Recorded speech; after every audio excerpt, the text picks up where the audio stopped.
मैं इस आप हमारा थंबनेल लेके मेरे लाडला समझ गए होंगे कि आज का जो सेशन है करंट अफेयर्स का जी।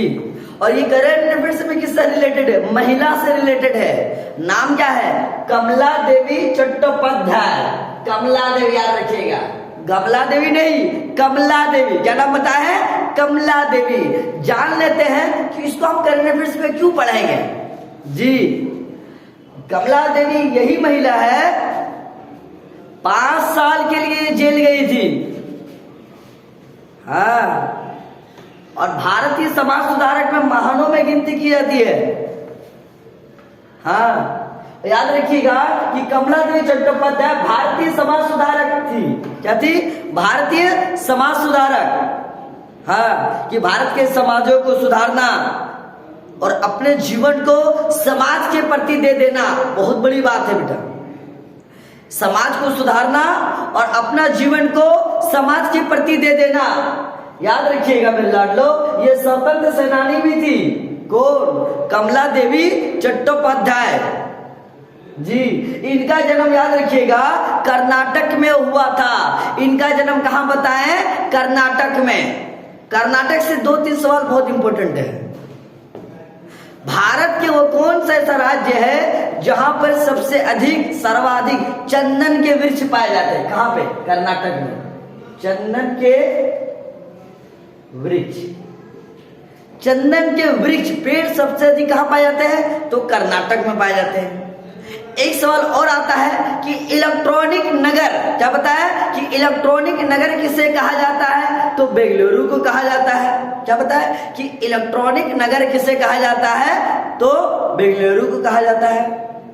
हिस्ट्री के एक सवाल में आता है कि टीपू सुल्तान कहां का शासक था? क्या बताया कि टीपू सुल्तान कहां का शासक था? तो याद रखिएगा मेरे लाडलो, मैसूर का शासक था जी। कौन? टीपू सुल्तान। हाँ, याद रखिएगा कि इनका जन्म 3 अप्रैल 1903 को हुआ था। इनका जन्म कब बताया? 3 अप्रैल 1903 को हुआ था। किसका? कमला देवी का जी। इनके जन्म के 2 वर्षों के बाद, इनके जन्म के 2 वर्षों के उपरांत याद रखिएगा मेरे लाडलो, बंगाल का विभाजन हो गया था। किसका विभाजन? बंगाल का विभाजन जी। देखिए, आपको टॉपिक याद रहेगा ना तो आप रिलेट करने सीख जाइएगा कि 1903 में कमला देवी का जन्म हुआ था। 2 साल बाद मतलब 1905 में बंगाल का विभाजन हुआ था जी। और याद रखिएगा ये 85 सालों तक जीवित रही। कितने? 85 इयर्स तक ये क्या रहा? जिंदा रहा। कौन? कमला देवी जी। हाँ, और याद रखिएगा इसकी जो शिक्षा थी लंदन से इसने ग्रहण किया था। कहां से? लंदन से। हाँ, बेडफोर्ड कॉलेज से। और याद रखिएगा इसको हम क्यों याद करेंगे, इसके बारे में क्यों पढ़ेंगे, ये भी जान लेते हैं। ये क्यों महत्वपूर्ण है? भारतीय महिलाओं के, क्या बोले? भारतीय महिलाओं के सामाजिक और आर्थिक, 2 बात। एक सामाजिक बताए और एक क्या बताए? आर्थिक बताए, है ना। आर्थिक स्तर के उत्थान के लिए इसे याद किया जाता है कि भारतीय महिलाओं के सामाजिक आर्थिक उत्थान कैसे हो, भारत की समाज है ना, महिलाओं का विकास कैसे हो, उन्नति कैसे हो, तरक्की कैसे हो, वो सही कैसे रहे, कैसे उसका विकास हो, उसके याद, उसी की याद में हम लोग कमला देवी को पढ़ते हैं जी। और याद रखिए मेरे लाडलो, भारतीय हस्तशिल्प, हस्तशिल्प से ये बहुत ज्यादा रिलेट करती है। कौन? कमला देवी जी। हाँ, याद रखिएगा इसे बहुत सारे पुरस्कार मिला है। किसको? कमला देवी को। तो जिसमें से 1966 में याद रखिएगा रेमंड मैग्सेसे पुरस्कार मिला था। कौन सा बोले? रेमंड मैग्सेसे पुरस्कार कब मिला था? 1966 में मिला था। अब हमें कमेंट में ये बताओगे कि रेमंड मैग्सेसे पुरस्कार की शुरुआत कब हुआ था और ये किस क्षेत्र में दिया जाता है?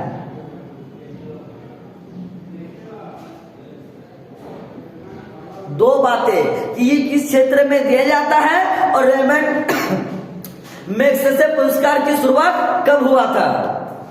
हाँ, और याद रखिए उसको पद्म भूषण भी मिला था। दोनों मिला, पद्म विभूषण में मिला है और पद्म भूषण में मिला है। तो पद्म भूषण कब मिला? 1955 में मिला। कब मिला? 1955 1955 में, और याद रखिएगा 1987 में इसको पद्म विभूषण मिला है। किसको? कमला देवी चट्टोपाध्याय को जी। और याद रखिएगा ये लिखने की बहुत शौकीन थी कमला देवी जी, याद रखिएगा, क्योंकि विद्वान थी, पढ़ी लिखी थी, विदेश की, है ना, तो नॉलेज बहुत अच्छी थी। नॉलेज द पावर, बस में रहना, तो इसके पास नॉलेज थी, पढ़ती थी, पूरा रगड़ के पढ़ी थी अच्छा से, तो रगड़ के तुम किताबों की रचना कर दिया। कौन? कमला देवी जी। याद रखिएगा प्रसिद्ध लेखिका भी थी, कई पुस्तक लिखे है ना, अंकन सब एम्पायर लिखा है, Japan it's weekends and strength लिखा है, टुवर्ड्स ए नेशन थिएटर लिखी है। कौन? कमला देवी चट्टोपाध्याय। अनेक और पुस्तक भी लिखा है। याद रखिएगा इसको बहुत ज्यादा, है ना, परेशानियों का सामना ये की थी। कौन? कमला देवी जी। याद रखिएगा कि नमक आंदोलन और असहयोग आंदोलन, नमक आंदोलन और असहयोग आंदोलन में अहम भूमिका निभाई थी। हाँ, याद रखिएगा इसका बोलती है ये कि कॉलेज के दिनों में ये विधवा हो गई थी, मतलब ये कहती है कि हम कम आयु में ही विधवा हो गए थे। कौन? कमला देवी जी। मगर महिला थी, फिर भी हिम्मत नहीं आई जी। याद रखिएगा इनके जो पति पाला था कृष्ण राव, और जो फिर विवाह, विधवा होने के बाद फिर जब विवाह किया, जिसका नाम था हरिनंद्र नाथ चट्टोपाध्याय जी। कहती कि छोटी अवस्था में विवाह हो गई थी। हाँ, किसका? कमला देवी चट्टोपाध्याय का। और याद रखिएगा ऑल इंडिया वुमेन्स कॉन्फ्रेंस की भी स्थापना इसी ने की थी जी। और याद रखिएगा नमक कानून तोड़ने के मामले में, कौन सा कानून बोले? वही नमक जो गांधी जी ने शुरू किया था। हाँ, नमक कानून को तोड़ने के मामले में याद रखिएगा कि बॉम्बे प्रेसिडेंसी से इसको गिरफ्तार होने वाली पहली महिला थी जी। पहली महिला नमक कानून को तोड़ने वाली कौन थी? तो कमला चट्टोपाध्याय थी। हाँ, याद रखिएगा इसे 5 सालों की सजा हो गई थी, 5 सालों तक ये जेल में रही थी बंद, कमला देवी चट्टोपाध्याय। याद रखिएगा मेरे लाडलो 1952 में ऑल इंडिया हैंडीक्राफ्ट का प्रमुख नियुक्त किया गया जी। किसको? कमला देवी चट्टोपाध्याय को। और याद रखिएगा संगीत नाटक अकादमी ने 1974 में, याद रखिएगा लाइफ टाइम अचीवमेंट पुरस्कार से इसको सम्मानित किया गया है। अगर आप हमारे चैनल में नए हैं तो हमारे चैनल को प्लीज सब्सक्राइब करें। वीडियो अगर आपको पसंद हो तो प्लीज लाइक करें, शेयर करें, कमेंट करें।